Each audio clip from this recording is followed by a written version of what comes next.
All right, what's up, y'all? I appreciate y'all checking out my video. Just a quick little intro.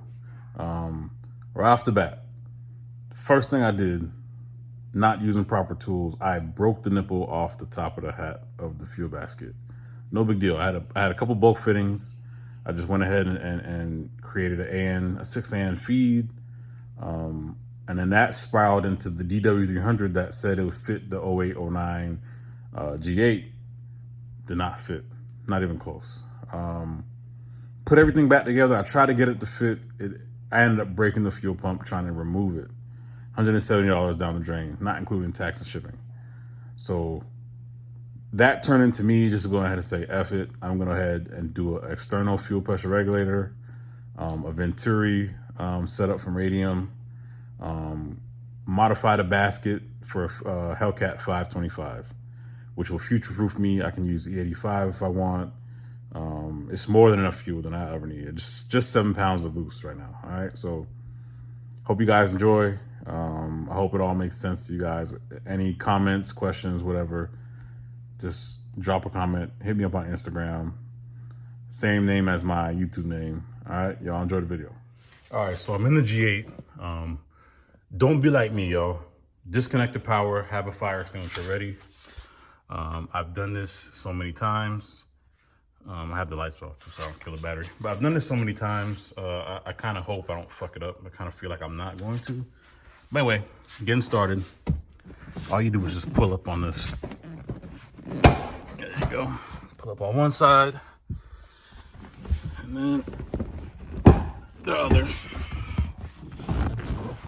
Easy peasy. Just pull the seat right out. All right. And Lord, it's nasty in here. I know I'm going to have to vacuum.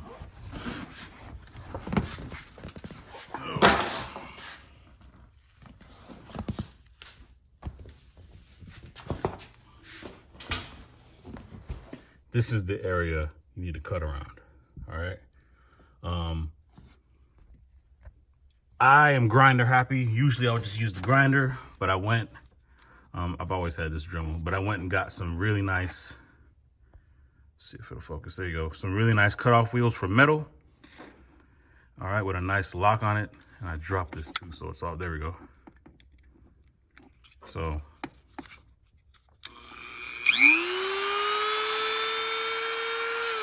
make sure y'all have eye protection, please. Go get some eye protection.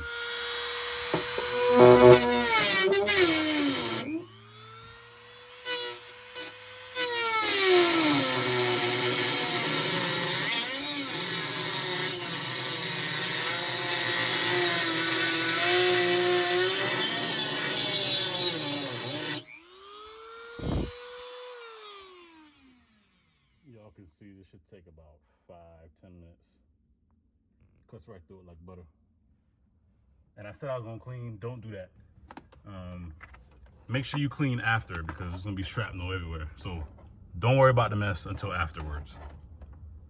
And also what I'm gonna do, I'm just gonna cut around and leave this lip right here so I can bend it back and then push it forward, and I'm just gonna tape over it just like that. I am not fancy. It's out of sight, out of mind. It's gonna be sealed. Good enough for me. You guys can make a trap door. You can use some metal to cut it back or whatever you want. As far as me, I'm gonna bend it back and just use some metal tape, that insulating tape or whatever, and do it. All right, so look, intermission. It's about a minute or two worth of work. These things work very well. You can see it's ground down pretty good. So I should just need one more cutting wheel to get the rest. Maybe 1.5. And I just got this little Dremel kit from Ace, the Easy Lock. It's only 20 bucks. Definitely worth it. I should be done in about 1.5 more cutting wheels. But it cuts through it like butter. So I suggest you use these.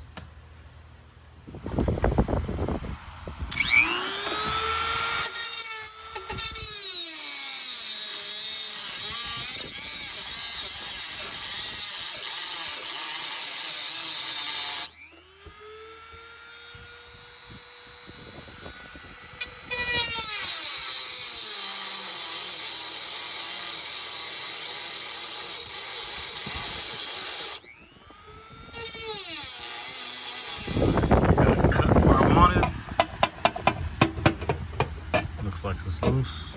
Stick this in here.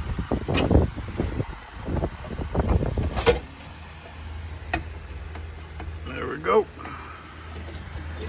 You can see, did not cut anything. Alright, the Dremel will do you right. Alright, you keep it nice and light. And if you need to, use two hands while you're using it. And word of advice, when you're cutting through, the sparks will light up where the cut is, and it will show you if you went through entirely, and that was very helpful. All right, and another word of advice, keep a fan in here, man. Open up all your doors, because my fire alarm is real sensitive. When I'm cutting metal, it goes off easy, so keep that airflow moving, and don't worry about the sparks. You're not gonna light anything on fire. So let's get this fuel pump out. All right, so now this is up, I hope you guys can see. All right, now that this is cut up, the first thing you want to do is get you some kind of cleaner,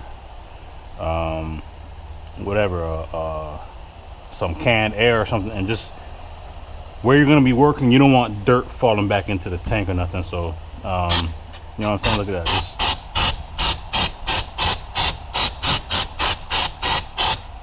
There you go. Just shoot that a couple times.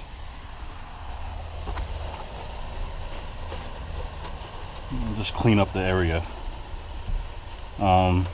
It's inevitable. You might get some particles in there, but you don't want chunks of dirt or whatever falling in there. And like I said, your car probably won't be this dirty. This guy lived on a dirt road, and everything under this car is covered in dirt.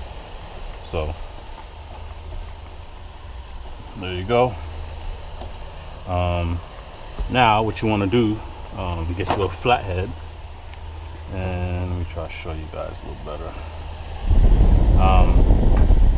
It's just locked in, all right? So what you got to do, get you a flathead, put it right here. Get you a hammer or a mallet or whatever. Just boom, pop it a couple sections, boom, and the lock ring will come off. All right. I wish I can do that on camera. Let me try.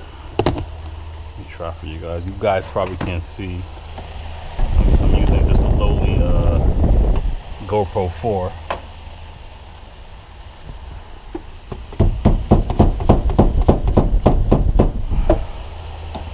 Gonna have to do it in a couple spots.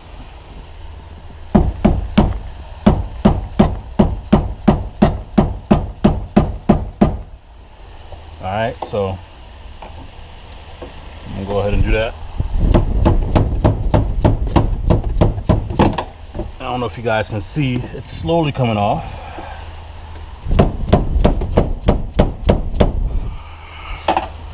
But let me go ahead and get this off, and I'll be right back. I just want to take a time to shout my dad out. You know, when he passed, I got his tools. And, you know, he was my best friend. I talked to him every day. He taught me how to wire cars and everything. But when I went to his job, when I'm back to Florida to pick up his tools and his belongings, there was a white guy. It was one of Dad's best friends. He was a real big Trump supporter, and my dad didn't like Trump. But they were so close, the white guy had a white hammer, and Dad had a black hammer. So at face value, you think, you know, it's a country guy. You think they'd never speak to each other, ever. But they were best of friends. So he has the black hammer. Man, rest in peace, Dad. Don't judge a book by its cover, y'all. All right?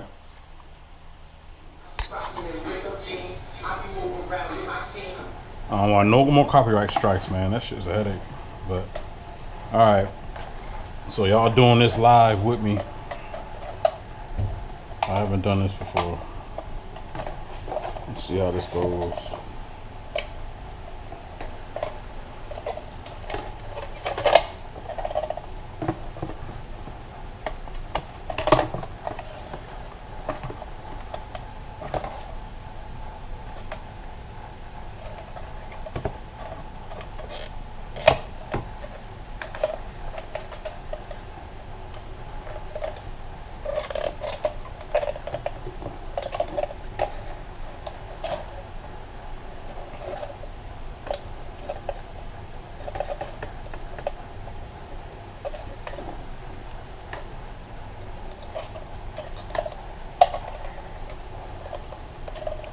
Got the electrical connections out the way.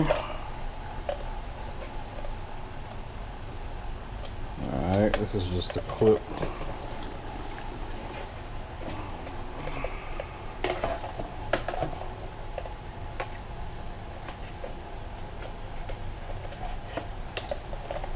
Alright, it's a little C-clip right here.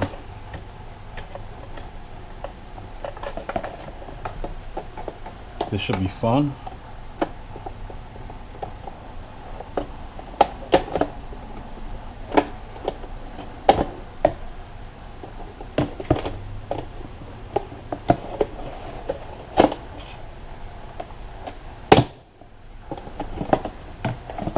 Those little C-clips out.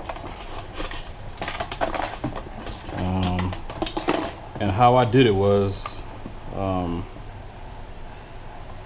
I spun it so the open side was facing me, and I put one flathead there, one on there, and I pushed it. And then all you gotta do is just get the tip of one in and pop it out. Simple, simple, simple, simple. Once you get in there, you'll see what I'm talking about. So now we can take the fuel pump housing out.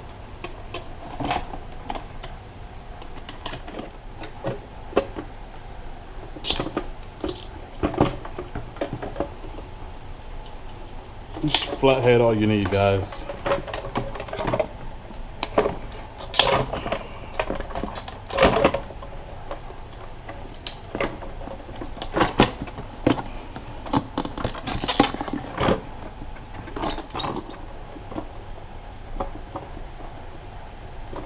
Why don't you want to come out?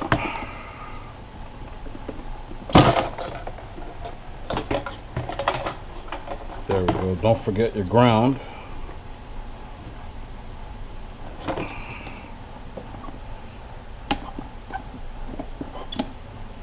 Just bend that down and push it in.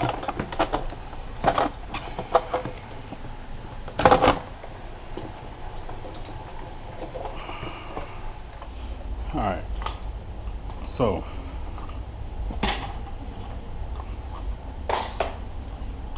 broke the nipple off. This wasn't intended, but I had this around from other LS swaps I've done. So what I need to do is drill this out, right? Get this fitting in there. And it has a nylon washer, so it traps the smell from getting in there. So I need to make this, just rough estimate, about yay wide, probably a little wider, but I'll start with this. Just gets the drill.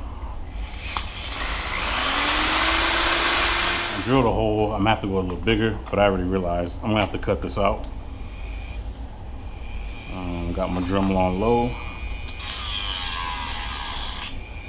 I'll put a lot higher.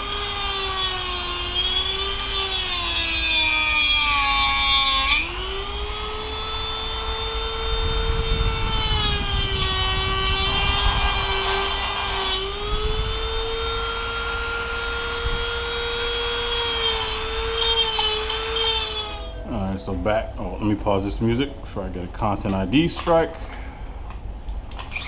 And let's just go ahead and grind this away.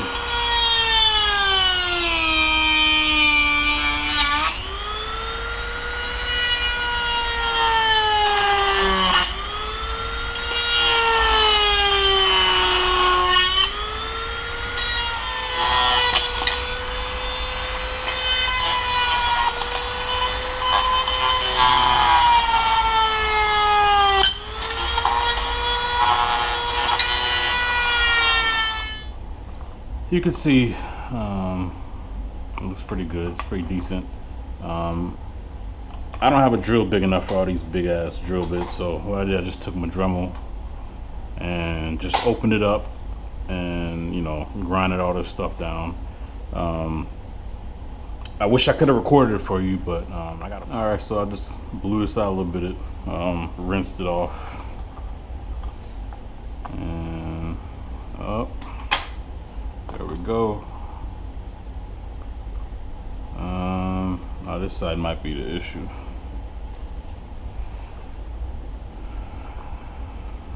Yep.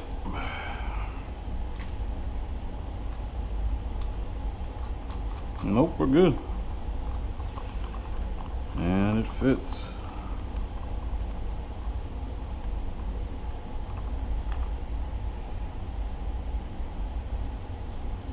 Look at that, perfect. Perfectly flat. We will have no fuel smells, no leaks. All right. I'm gonna go tighten this down, and then we can go put the fuel basket together. All right, so I got this all drilled and dremeled out. All right, it's not a perfect circle, but damn near. And you know, I ain't the smartest in the bunch, so I went ahead and marked this feed so I don't forget when I assemble everything. So you got your nylon washers, got your lock for the other side.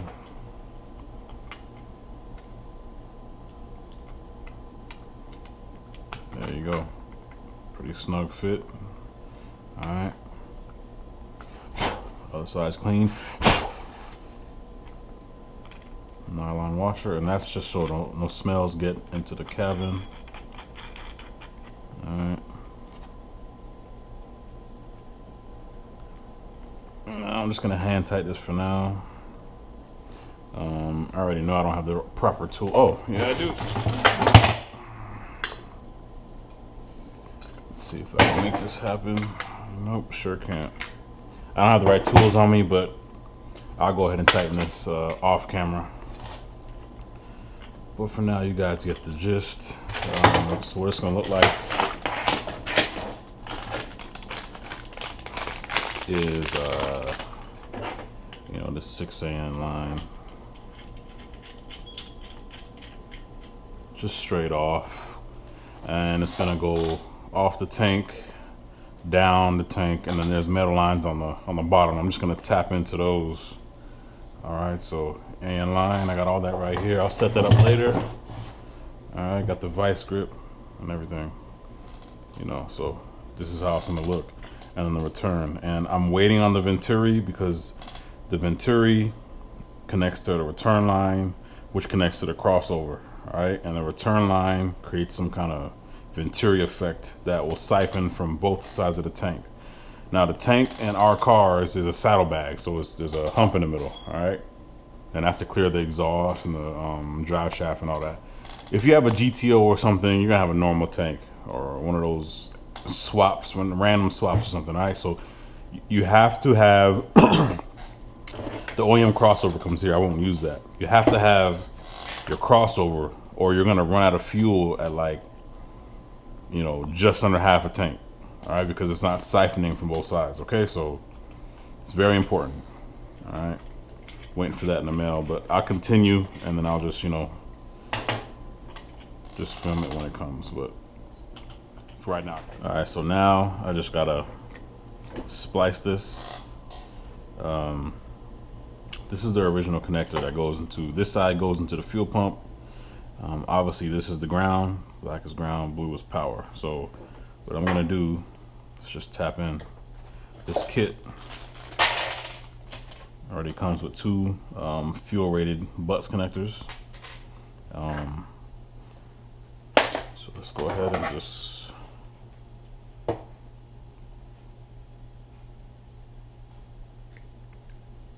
my shit's dull.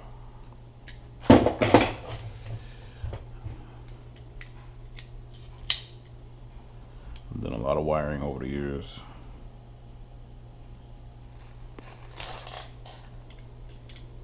All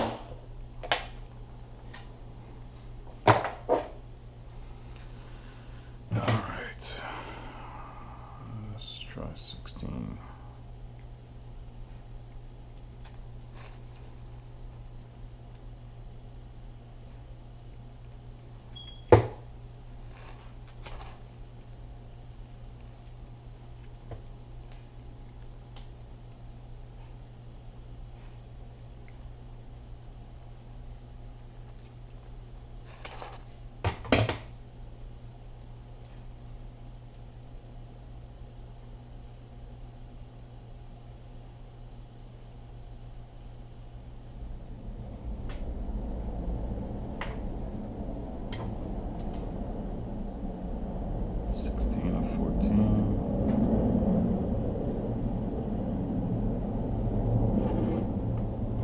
but I live on base, so it's just jets flying constantly.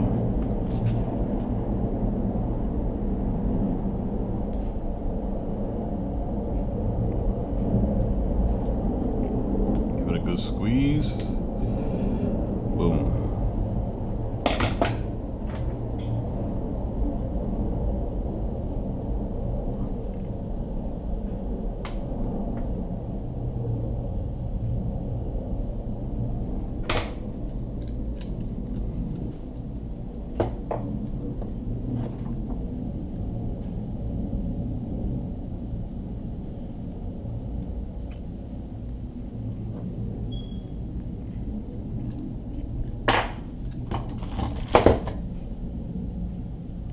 Tug, snug.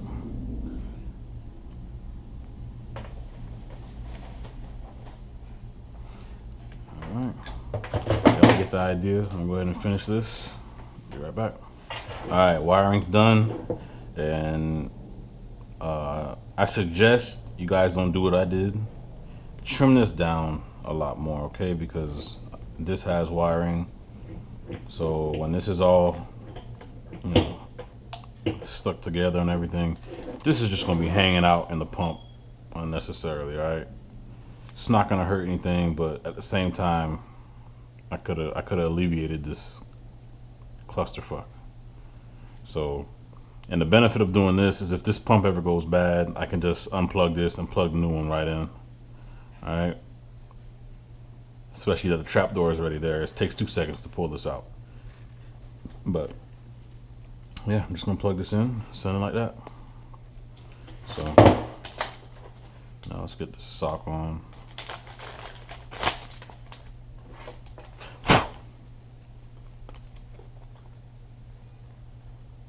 Just press this right in.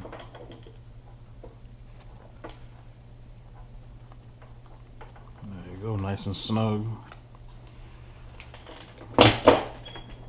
Now, I was gonna use this, and you see how this is kind of snug, and then you just use the clamp, but I completely failed to get the proper size. All right, I just did 6 and called it a day. So what I'm gonna have to do, find the appropriate length, push this on and clamp it up. But I got shavings all over it. But I need this to sit a certain way. Probably just tilt it. Yeah, I'll probably tilt it this way. Yeah, probably tilt it that way, and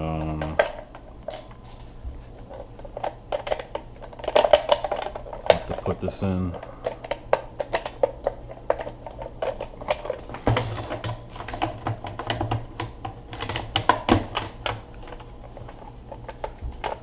And try to clamp this on there in a manner that lets it sit low enough.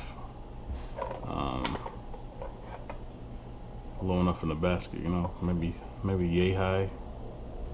So let me go ahead and mess with this and try to give you guys some tips and tricks. Sit and clear in the basket. So you see I'm gonna have to do that number right there. I'm gonna have to do some marks and measuring. And it should sit about here, which is plenty of space. Before it sat like here with the old setup, wouldn't sit any lower, so this should definitely be fine.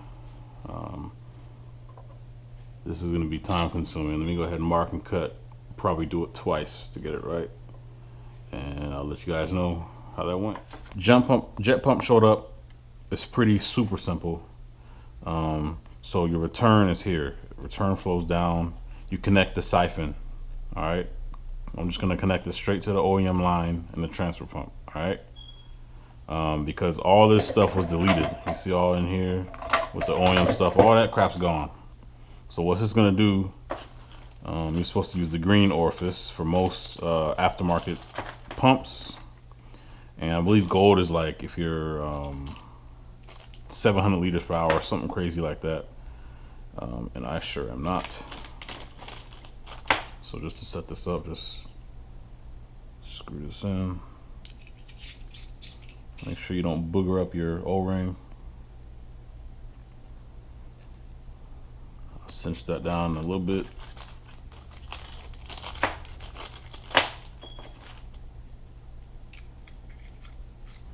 Easy. And again, I cannot stress this enough. If you modify your basket, especially you Genesis Coupe guys who watch my channel, because I've went through this. If you delete your basket, you modify your basket for a return and all that stuff, you're gonna lose your OEM transfer pump ability, all right? You need one of these and to connect it to the lines going to your transfer pump, and it'll work like it's supposed to. It'll suck fuel from both sides of the saddlebag tank. All right, your tank is like this. So now that this is all set up, I can put a hose on the return. I'm going to drill a hole in this area, and it's gonna come out this way. Put some submersible fuel hose, and I have a barb fitting somewhere around here. I got stuff everywhere, but you guys will see it. A barb fitting and some clamps, and hook it up to the OEM transfer pump line, and everything's gonna work as it should. All right, so let me get this all set up. I'll show you guys some video footage of how I did it, some thoughts, yada yada. Back again after some trial and error. Was gonna use this as the return, but you need space for it to actually return. So since the transfer pump was on this side coming out of here, or the line to the transfer pump, I just decided to do it like this. You know what I'm saying? And going that way. So when I sit this down and everything, this will come through that hole. I know it's a cluster right now. There we go. There you go. Once it's in there and it's sitting flush, there you go. See? It'll come out there, and I'll just put some submersible fuel hose on it. I have a barb fitting around here somewhere. I can't find it. Y'all know how that organized mess goes, but it's around here somewhere. I'm just gonna connect it under the tank, put some clamps on it, and boom. Work like OEM. Except for you're good for a lot of horsepower.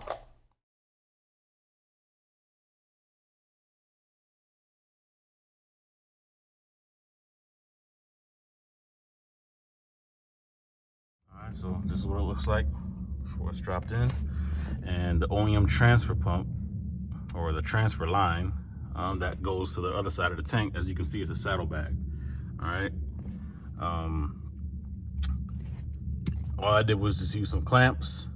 The Radium Venturi is in there, so the fuel returning into the basket creates a Venturi effect that sucks as it's going down. Sucks it from the side of the tank. Pause. And yeah, there you go. Just clamped it right in. So anytime I have to service the bucket, it has more than enough length to let me take everything out and do my thing. And then I just drop that in, plug this back in, and done.